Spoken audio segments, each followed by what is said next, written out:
Good morning, everybody. Welcome to a brand new and beautiful day. It is a gorgeous day out here in the Enchanted Forest after many days of rain here in Michigan.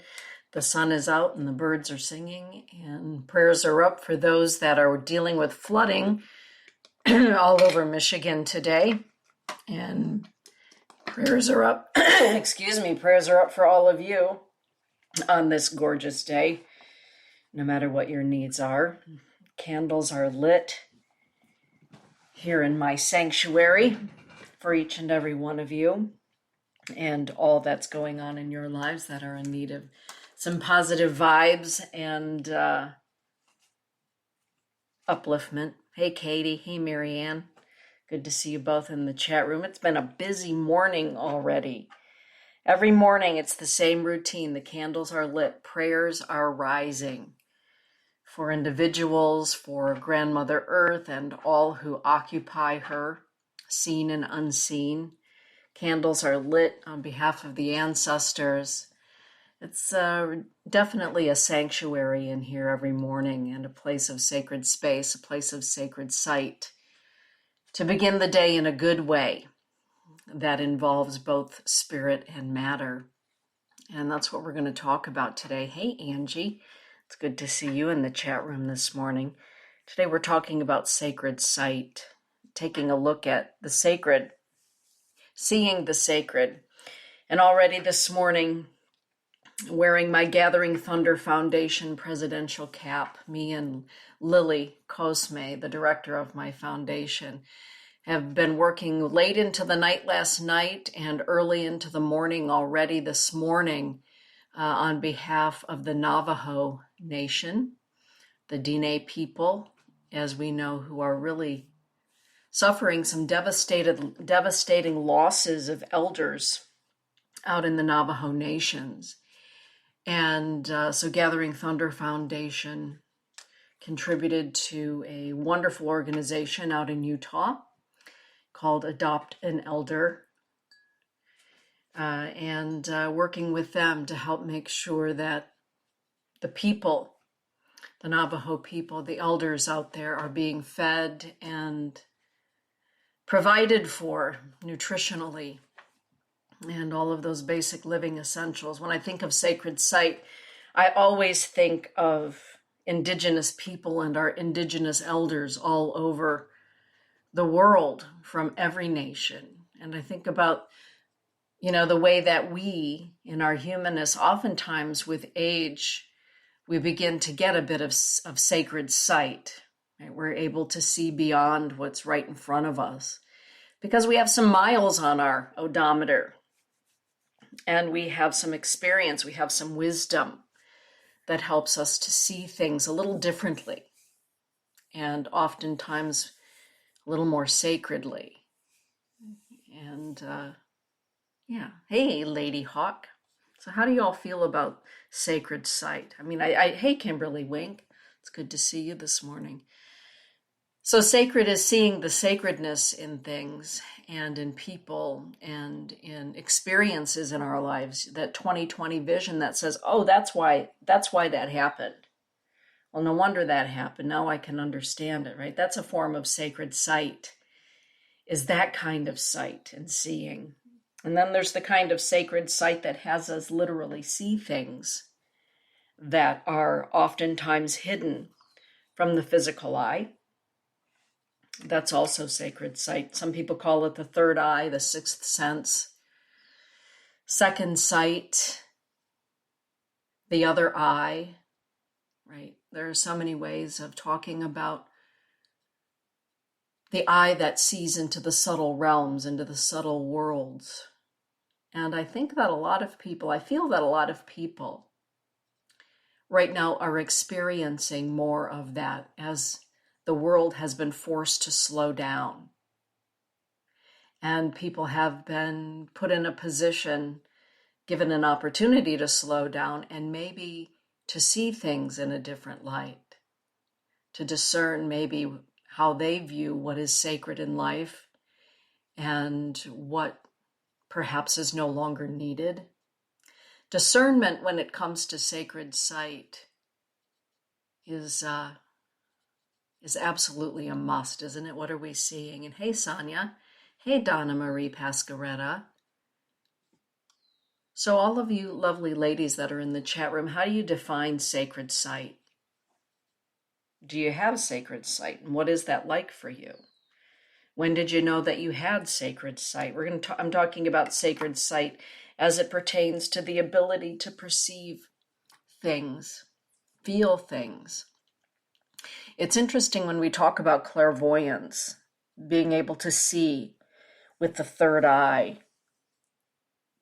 That is one way of seeing. That is one way of sacred sight. But it's also astonishing to me how amazingly clear people can see through other forms of perception, energetic perception, and can formulate a vision based on what they're feeling, what they're hearing, what they're sensing, what they're tasting. It's wonderful how all of our senses, when they're working together, when we slow down, absolutely slow down, take a minute just to breathe sometimes, to become fully present to our physical body, how our non-physical senses that are connected to our physical senses are allowed to speak to us more clearly, more loudly. Good morning, Tara. We're able to perceive things around us when we slow down. Our friend Kimberly Wink, who's in the chat room, she leads guided meditations. And meditation is, of course, one of the most astonishing ways to really get centered in yourself. And that's one of the most important things, I think, to having sacred sight is to really take good care of your physical body and to be aware of your physical body. Hey, Priestess Laura, good to have you in the chat room this morning. Wow, that doesn't happen very often. It's good to have you here with all of us ladies and all the gents that are out there listening wherever you happen to be. And thank you, everybody, for following me here on Temple Within Radio and Media on Spreaker and subscribing to my YouTube page. That's pretty exciting. Katie is saying it's like a wow moment when I feel this. Yeah, it is like a wow moment. It is like a wow moment. And lately, I believe because so many are being brought to a slowdown, some to a complete screeching halt, people are beginning to feel things that perhaps they weren't feeling, they weren't perceiving because they were so busy. Busy about the day, busy about the work. And of course, for some people during this time, their work has doubled in effort, right? They're working even harder. And for those that are given a bit of respite from the work, things are slowing down and sensitivities are coming alive. Because I think when we begin to question some things in our lives, we open up. Kimberly Wink is sharing, I had the ability as a child through my teenage years. When I was about 20, I denied it. I didn't want it. I turned my back on it. Fast forward to my mid-30s. My father had open heart surgery. That day it came back. Interestingly, people came in my life that opened me up more. Then it just continued to develop. Thank you for that, Kimberly. Yeah. Katie's agreeing with that. Marianne is saying, for me, it's those moments when I'm able to help others with a better understanding of a difficult situation. Words just come to me out of nowhere, it seems. That's beautiful, Marianne. It is amazing how we can be inspired, right? Our spiritual sight, our spiritual nature is able to receive inspiration. And where do we receive those inspirations from? Well, I believe that they come from many, many, many places. We can be inspired by our ancestors, by our angelic guides, right? So many places. Our own higher self, creator. Hihane washte Chue. Good morning, Chue. It's good to see you in the chat room this morning. Here we are talking about spiritual sight. Boy, lately, my spiritual sight has been very active in my dream time. Some people think that we only have spiritual sight when we're awake. Actually, we have some pretty astonishing spiritual sight when we are meditating. It can happen when we're praying or contemplating, and it also happens in our dream time, that our second sight takes precedent over the physical sight. And we can have some pretty amazing interactions in dream time. Waking up this morning, every morning, I always just sit with actually my dreams from the night before and all that I've seen and all that I perceived, to try to discern, what it was that I was just trying to work out in my mind while I was sleeping, and what it was that was coming through that I need to pay attention to. And I think that there's a difference. The proverbial they say that when we have a dream and we can remember it clearly the next day, or parts of it are very clear. Those are the dreams that we need to pay attention to, because they have a message within them that we need to sit with, ponder, roll around in our mind, think about, right? Because they've left such an impression. Sometimes spiritualists will say, I have an impression. Can I share an impression with you? And that impression is something oftentimes that is actually facilitated by our imagination, because our imagination is a wonderful skill. It's a wonderful gift that we have, that filter of imagination that helps us discern messages or inspirations from the other side. And some people can extrapolate that imagination into pieces of art, into works of art. Some people can extrapolate that. Marianne Malika is an astonishing photographer. She can extrapolate that into a photographic eye, right, through that lens. And the inspiration is clearly there because she's able to see and capture what I can't. I do not have that gift. There are so many ways that we are inspired to see things differently. I think that that's probably one of the greatest gifts of second sight or spiritual sight, is to be able to see things differently, to capture something that maybe others are missing because they're not paying attention, or that isn't their focus, or that isn't what they were taught to look at, or not what they're drawn to. Angie is saying, I have found my dreams are more vivid and memorable when I sleep holding one of my crystals. Oh. Laura is saying, yes, dreams have been so strange. The people who come through from the other side. Lady Hawk, Catherine Harrison is saying, nature. That fits my sacred sight. Such joy there for me. I am really enjoying watching people become more involved with what's around them. There's another case of somebody who has a gift using photography. It's Lady Hawk. I'm astounded how animals honestly allow her, work with her, so that she can take their photograph. The images that she's able to capture, that's because there's a relationship with spirit, with animal, with nature that she and Marianne have. That's a relationship that allows you to capture that in those moments. I fully appreciate the gift that people have in that way. Sacred sight. Sacred, that word sacred is really something, isn't it? Some people believe that the word sacred should mean secret. Oh, if it's sacred, don't talk about it. And others, like me, believe that sacred is held in high regard.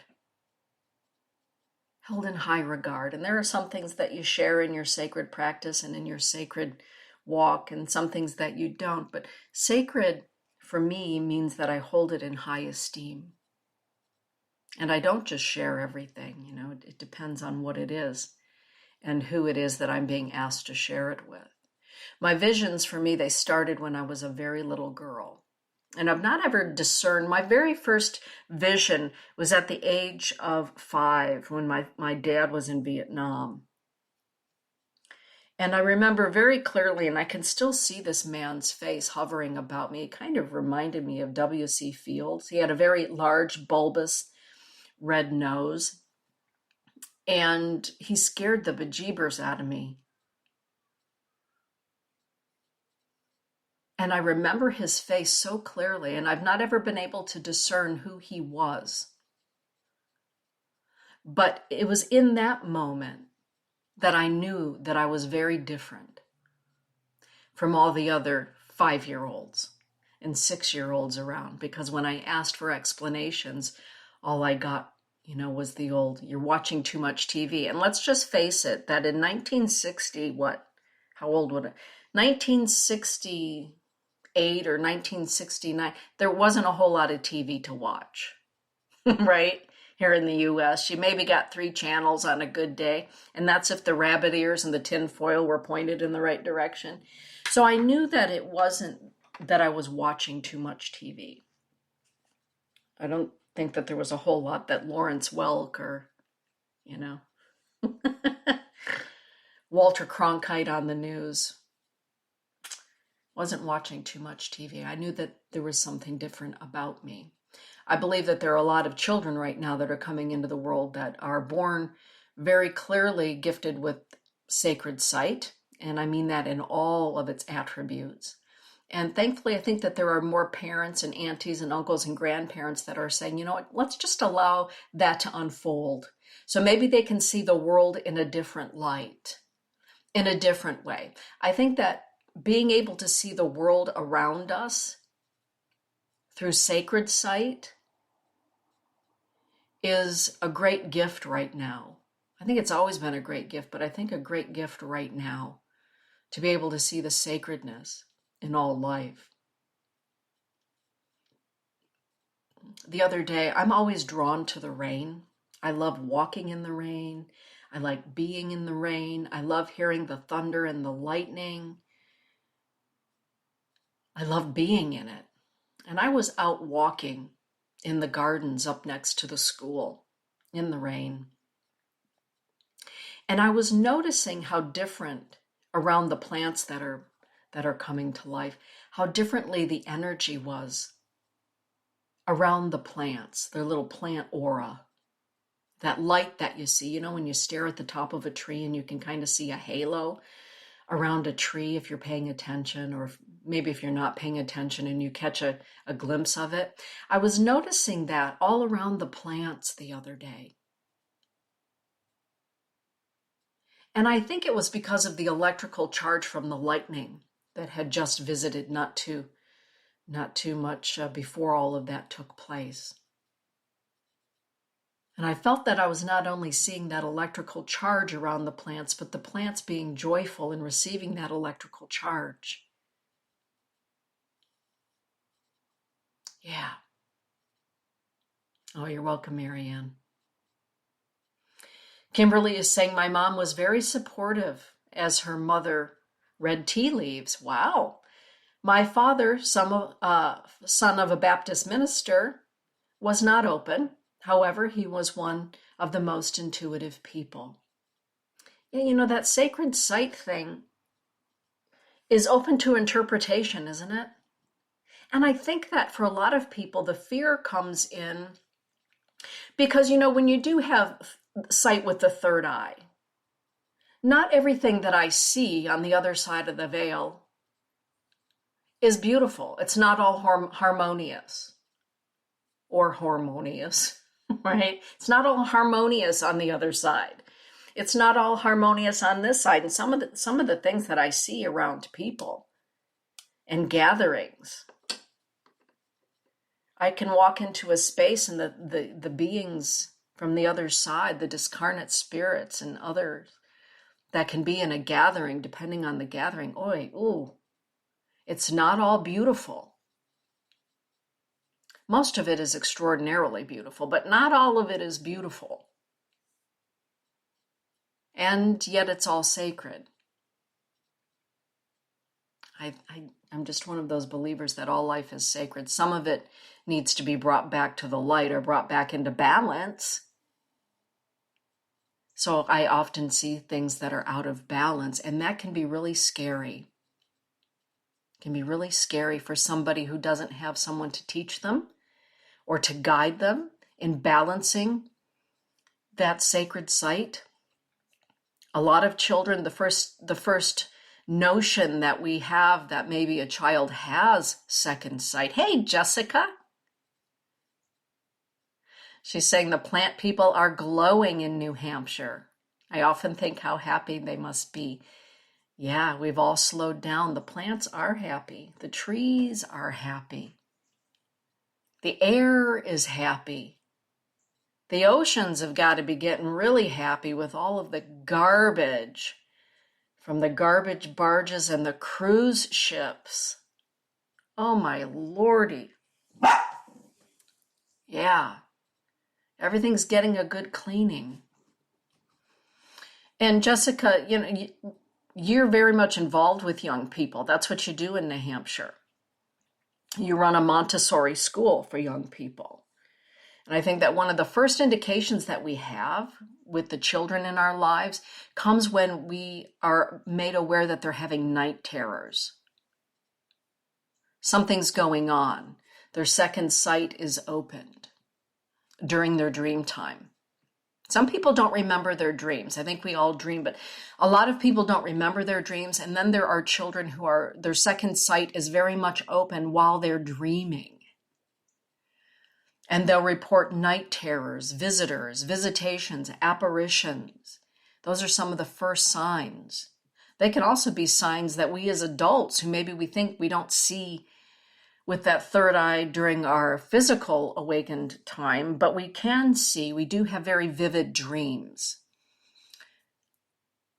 I believe we are equally alive while we're asleep as we are when we are awake. The difference is that our body is resting, should be resting when we're sleeping. That isn't always the case for everybody. But I believe that our sacred site, whether we believe it or not, is operating at all times to varying degrees. To varying degrees. As I'm sitting here right now, Angie, I can very clearly see your mom, and she's smiling at me. Yes, and she's waving at me, and she's asking me to let you know how much that she loves you, Angie. And she's saying she knows how hard it's been for Bruce to slow down, and that she's saying that she hopes that you kids get some time to get out there and to kick up your heels, to kick your feet up. And she's showing me Florida, and she hopes that you kids get to kick your feet up down there and have some fun. And she's saying that she wants you to know that she's been very close to you. And for some reason, she's saying she has a gentle hand on Bruce's shoulder, because she's saying this has been kind of a rough spell for him. She loves him very much. Okay, well, there we have it. Yesterday was the 3rd anniversary of her passing. Yeah. Oh my goodness, one of the sweetest people I've ever known in my life. Absolutely sweet. Katie is saying that her dream time is very vivid. Dell is sharing, for some, we are afraid to say what happens when mysteries of sacredness comes to us for fear of being ridiculed until we mature enough to know our higher perception of it. Oh, that's a really great point, Dell. Oh, good. You're going to go back to Florida next year, Angie. Fantastic. Good. And that's true. Some people do fear being ridiculed. for sharing what it is that is going on in their sacred life. Some people feel that sacred site is relegated to priests, imams, holy people, ministers, rabbis, medicine people. Only those people get to have sacred site. And that's a big bunch of hogwash. Just FYI, everybody. It's not relegated to the prophet of a church. No, it is not. There might be people who are designated as a church prophet or as a seer or as a sensitive, but that does not mean because they have a designation, a piece of paper, or a special dispensation by an organization, that does not mean they are the only ones allowed to have interactions with the sacred. We all have interactions with the sacred. We all do. Do we recognize it? Do we honor it? Do we give gratitude for it? Some are more profoundly open to it, and a lot of times they may need help in, grooming it, grooming sight or sacred hearing, sacred feeling. I believe that we're becoming more and more aware. We're not just locking people up in psychiatric hospitals because they had a visitation from grandma or they had an encounter with a dark being. Right? Now I believe people are finally becoming more educated, or at least becoming more open to being educated about the nature of sacred things. How do you feel about that?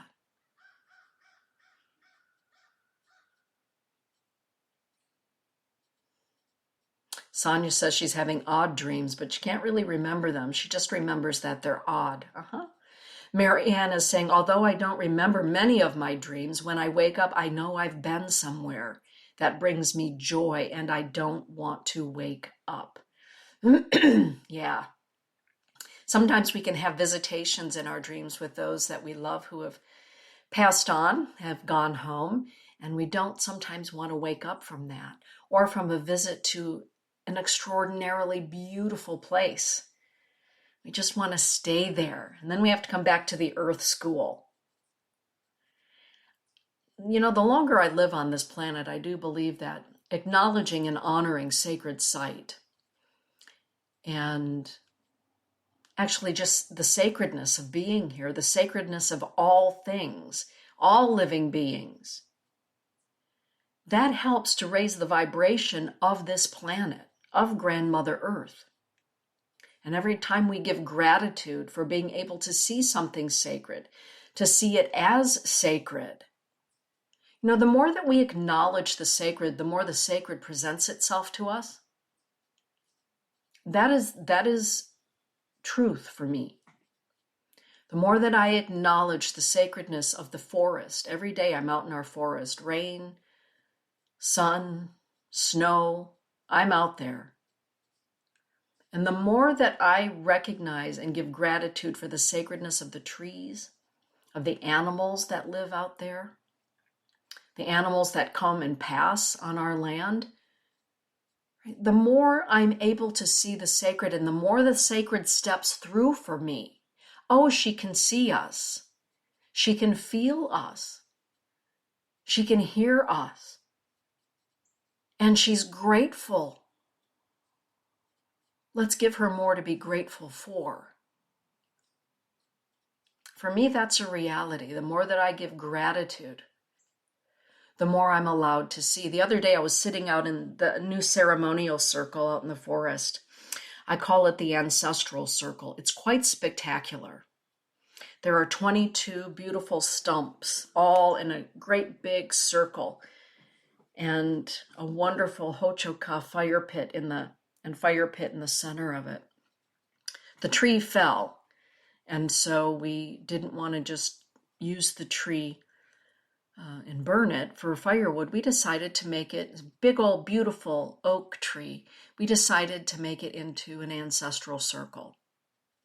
And I was sitting in the direction of the north. I was sitting on that stump, or excuse me, the southern stump. There I was drinking a cup of coffee on the southern stump, and I heard some rustling coming out of the forest from the north. And very slowly I saw the biggest woodchuck, groundhog I have ever seen in my life, slowly approaching from the walk path from the northern part of the forest.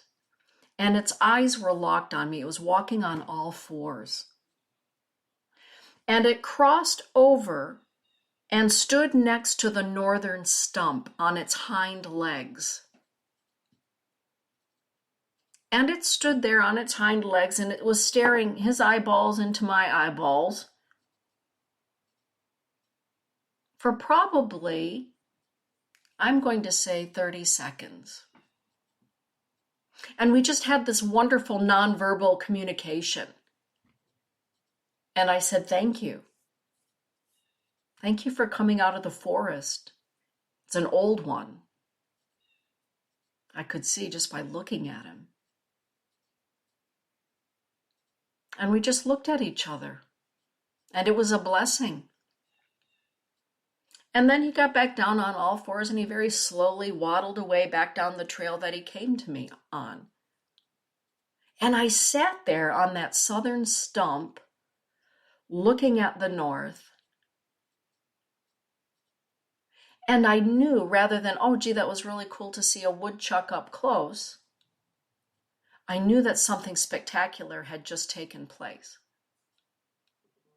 And I knew that the spirit of that woodchuck, that beautiful being, had just come to bless that ancestral ceremonial circle. And something new was ready to begin.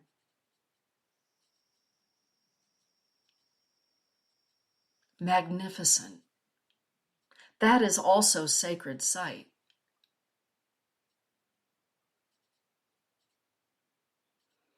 And sacred site says that once we know things are sacred, we should honor them in that way. And it doesn't mean that we don't get to be human. But it means, by golly, at least understand that even in our humanness, we're sacred beings. And it doesn't mean that we have to be a doormat. Doesn't mean we have to accept behavior that wounds our soul, that extinguishes our fire, that hurts us. It doesn't say that. Sometimes sacred site says we have to love someone from afar and let them experience sacred on their path, not on our path. That's also being sacred. But in that moment with that groundhog, with that woodchuck, Laura's saying your groundhog was honoring you and Todd for all the hard work you did to make that sacred ancestral place. So cool. Thank you, Laura. Thank you for that. Yeah, it's seeing those things. I'm looking forward to, when Easton is able to go out in those places and he can sit on a stump out there with me. Gratitude begets gratitude, things to be grateful for. It's interesting lately with my clients. Always around Mother's Day in my practice, I have a lot of moms who come to me for sessions because they have children who have passed on. And usually the 2 weeks before Mother's Day, and I'm still in the flow of that right now, lots and lots of moms wanting to connect with their children. And whether it's a young person who's crossed over or an elderly person that's crossed over, when they speak to me about this time that we're going through right now, it really is, we all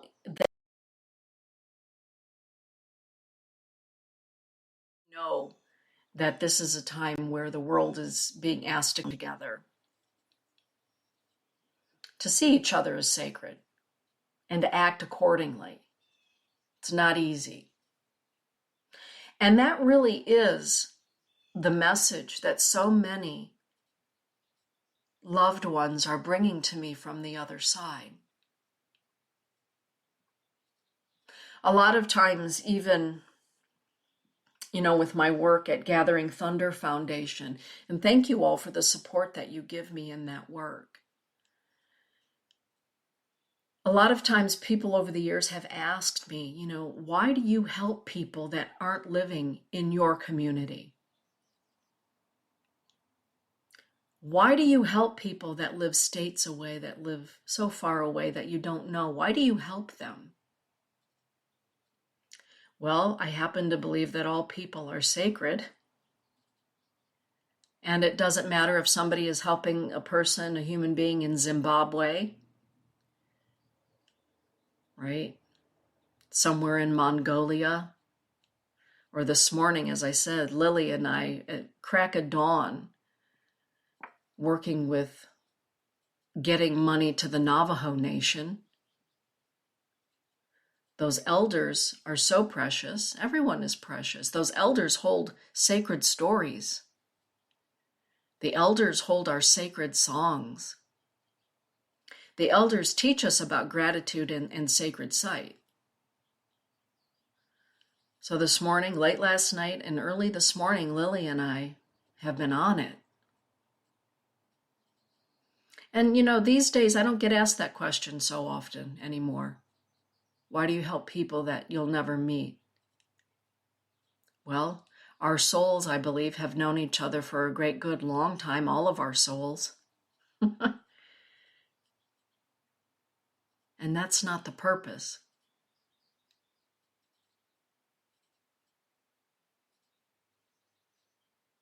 Compassion, yeah. Active compassion, seeing the sacred. I find it's really beautiful also, we also give monies to help animals, the four-legged. So we help with the Black Hills Horse Sanctuary. We make sure that elders have dog and cat food for their beloveds of the four-legged kind. And we receive so many donations for that. People can see the sacred in animals and children so easily because I think we view them as pure of heart, innocence. And sometimes it can be harder to see the sacred when things seemingly don't seem so pure, all right, or there's a track record. Sometimes we really have to stretch to see the sacred, to find that nugget of sacred. But I think the whole point of our conversation today is sacred site is not something that comes from anywhere other than our soul. It's soul sight. What does our soul see? And if we slow this physical body down, it is astonishing how our soul can then begin to inform our physical body and thus our physical reality. Seeing the sacred in the ocean, the rivers, in the people, all people. I think that gives us compassion. And I believe that, because I'm pretty sure that all of us have a story to tell and not all of them are pretty. I think that's also part of elder wisdom as we come to understand that sometimes we become sacred through those experiences in our lives that don't feel so doggone sacred at any given time, but we can see the sacred because we can become compassionate. And you're right, Katie, compassion is a component of sacred sight. Sometimes I have people come through from the other side that if they were in their living body, I probably would have less compassion for, particularly when I'm dealing with a cold case Sometimes I work with cold case detectives who are trying to solve an old homicide or missing person case. And sometimes on the other side, what I see with sacred site can be people who are earthbound, people who are in a place of turmoil, right? Of discontent, unfinished business. And when you get some miles on you, you can have some compassion. Sacred site says that sometimes we need to see beyond some things to see the sacred. And that can be a real challenge to our balance, can it? Yeah. Some people are able to turn off their sacred site. I am not one of those people. I am not one of those people. I see spirit, and not just the humankind, 24/7, period, end of story. And so for me, the focus is on focusing on the physical life. The problem, I think, for me over the years has been not to get rid of that whole Pollyanna thing and to understand that not everything, not everybody always has the best intention, either in the spirit realm or the physical realm. They're still sacred, but discernment is the key, right? And right now, what I've noticed is not only are the spirits of nature thriving, they are thriving. So quiet. I don't hear any airplanes overhead right now. All I can hear are birds, eagles, hawks out in the back, blue jays, red-winged blackbirds in the back. I can hear the foxes and the owls very clearly. Not only are the spirits of nature just pristine and joyful right now, when I'm out and about, and when I'm just sitting with myself, the ancestors, your ancestors, my ancestors, our ancestors are so close right now. Compassion, love, concern, even in chaos, draws them nearer to all of us. All of us. All of those love signals, compassion signals. It's a clarion call. It draws in the shining ones. Some call them the angels. Some call the angels ultra-terrestrials. Whatever you call them, the shining ones draw near. Last night, I was just thinking about the foundation and the people, the elderly. The elders right now are really being, our beautiful elders are the ones right now that are bearing the brunt and crossing over in huge droves right now. And so I was up last night because I just couldn't get this whole thought out of my mind. So I was sitting with it next to the window. And I looked up and the stars even seemed brighter. And the auras around the stars seemed larger and more alive to me.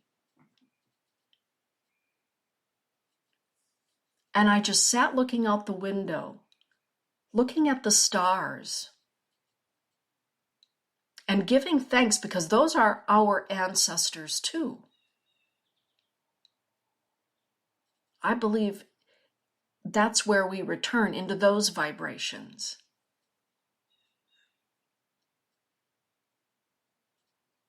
And I sat there and the inspirations started coming to me. Right? Poor Lily when I get inspired. Right? Lily.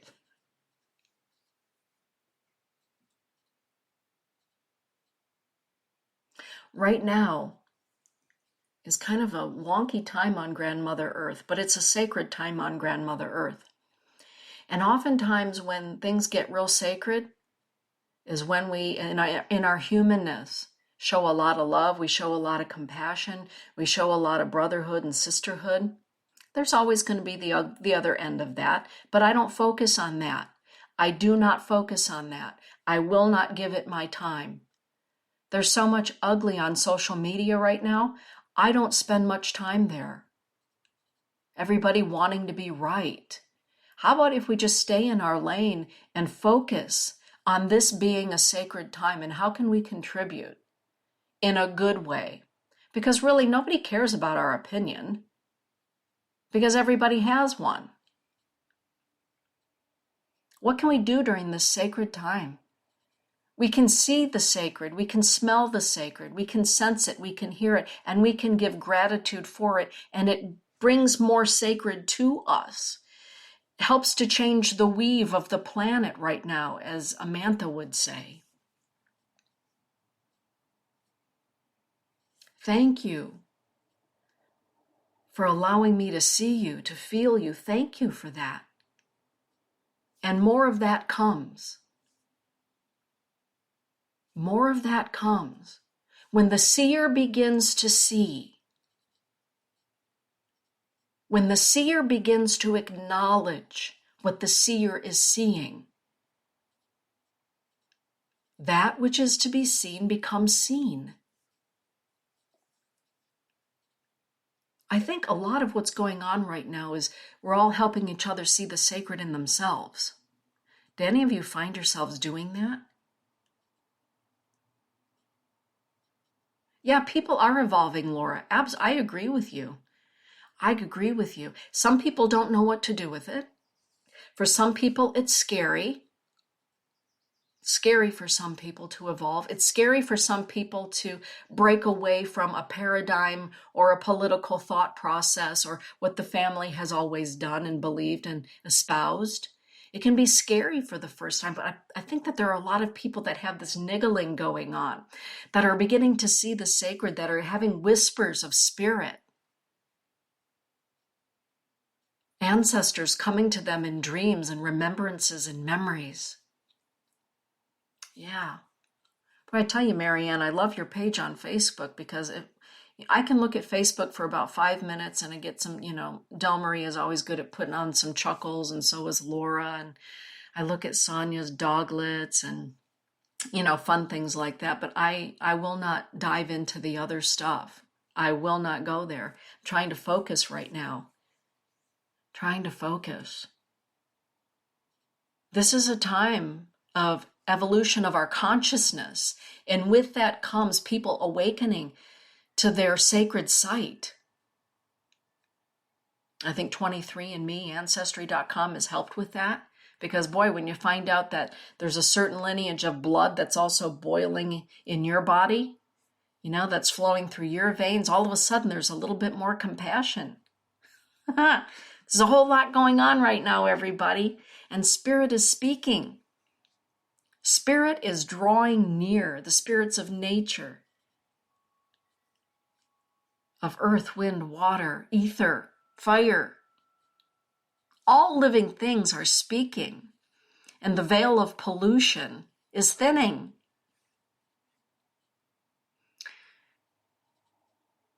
And the modern day mystic, the modern day seer is asked to listen, to see, and to act from that place. Your ancestors are calling you to sit down for a minute, to consider them, what they've been through, in order for you to be here. Maybe they're calling you to correct something in the bloodline, to set something back into balance. Maybe they're just finally asking you to finally share the fact that you understand that spirit exists, that we exist beyond this. And it's good.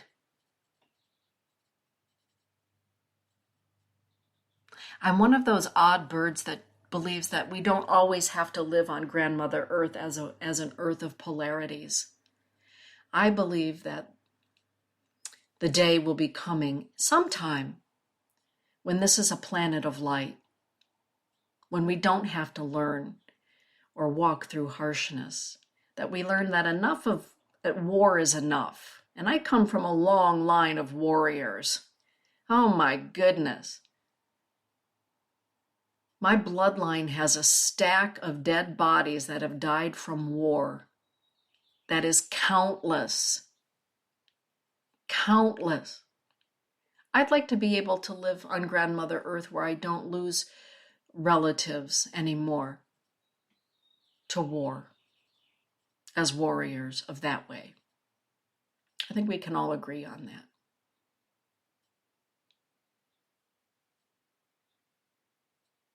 And I think that time is here. Yeah. It begins with us. It begins with gratitude, always gratitude. Being authentic. And being in our authenticity, by the way, does rattle cages when we are being authentically who we are. It causes eyeballs to roll, right? Eyebrows to raise, heads to nod, disdain sometimes. Be authentic anyway, everybody. Be authentic anyway. Your authenticity is being called forward right now. Yeah. It's an exciting time we're living in. It's a glorious time we're living in. So your homework, should you decide to take it away from today's gathering, is to slow down today and just pay attention to the sounds around you. Just pay attention to the sounds and give gratitude. Give gratitude for the people in the car that just drove by. You could hear the car. Give gratitude for the airplane that just flew overhead and the people inside that airplane. Give gratitude to the birds that you're hearing, the water that you're hearing washing up on shore. If you don't live around that, go to Piece of the Beach on Facebook, because Marianne has a wonderful group there. I get to go to the beach anytime I want, and I will click on it. And I'll be there at the beach, and I give gratitude for the ocean and all the creatures in the ocean. And watch how then all of a sudden they're reflected in your dreams. Subtle forms of communication draw to us. Subtle forms of communication.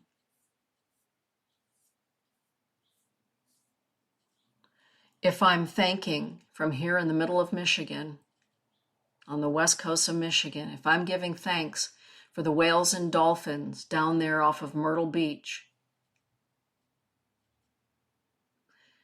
my gratitude is heard by the spirit of those whales and dolphins. If I'm giving gratitude for the spirits in the forest, my silent gratitude, that thought form, is received by the spirits of the forest. If I'm giving gratitude as I am in this moment for each and every one of you,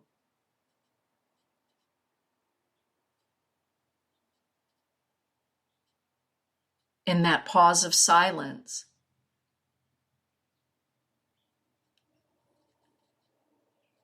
you've received my gratitude. When we pause and we thank our ancestors for coming before us so that we could have this opportunity to come here to earth, in the silence of that gratitude, our gratitude is received. When we thank the shining ones, when we thank the stars, they receive that thought and they come and they visit with us. In our meditations, in our dreams, in our daydreams, in our walks, in our quiet. Those beings, out of gratitude, they come to us because we've made a connection. If you connect continuously to photographs of violence, to thoughts of violence, there's a connection made. And it doesn't mean that we need to ignore those things. They are there. But focusing on the love is what helps to balance out that violence.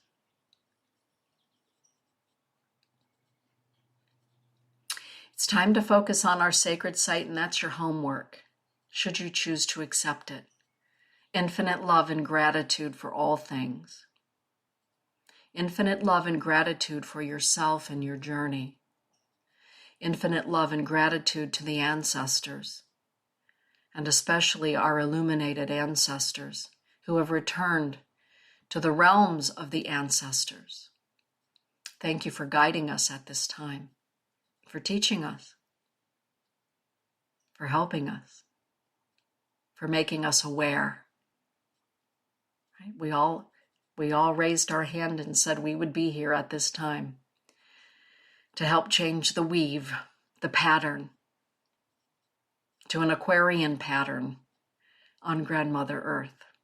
With that, everybody, back to work at Gathering Thunder. And